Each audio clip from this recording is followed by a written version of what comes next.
So we're here with Kelly Singleton, HRD of Mago and Airport Services, to talk about flexible working. One thing I've been speaking to business about is purpose. Purpose is absolutely key, you're right, and you're hearing that more and more now when you're going to conferences and listening to thought leaders. People have to be able to link what they do to what the organisation is delivering, so that hasn't changed through Agile working and all these modern kind of arrangements. It's become even more important because I think people can get lost within that if you don't kind of give them that real link back to what the business is there to do. Yeah. So we think that's really important, defining purpose, but equally just treating people like adults and kind of going, do you know what?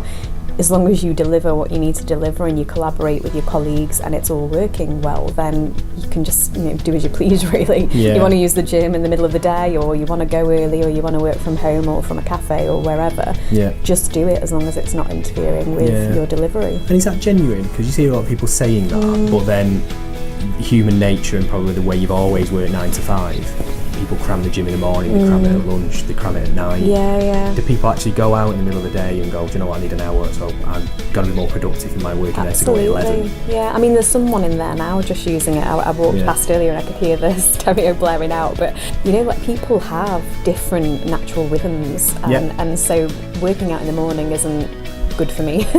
Working out in the evening is better, but then it gets me a bit too lively and I don't sleep so well.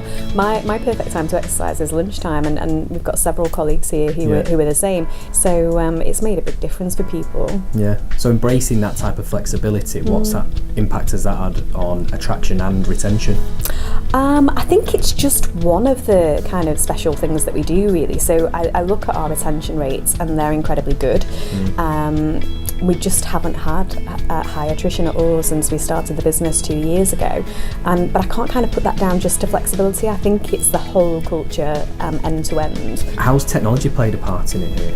How's that helped enable it? How do you see that across the wider I think it really helps. When we started, we were in an empty warehouse on the other side of the campus because it was the only place they could give me that was outside a HQ.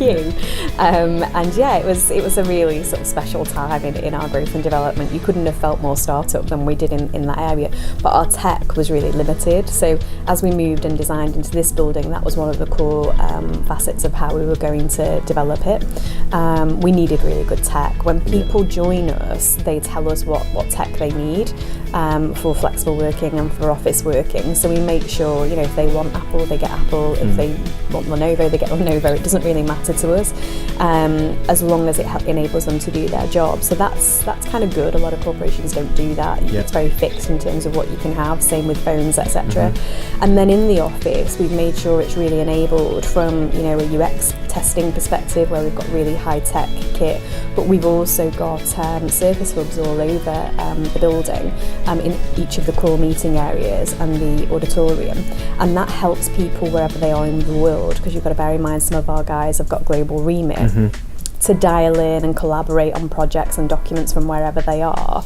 And that's been a real game changer because it's taken us far ahead of where MAG was with its IT capability. So that's really enabled us to do more flexible working than ever. So how did you manage to sort of embrace that digital culture, if you will, but keep performance up? It became easier and more measurable than ever, actually. So one of the things the board was worried about is if we implement agile ways of working, does that mean we lose some control over the money we spend, the income we generate, how we run things, really?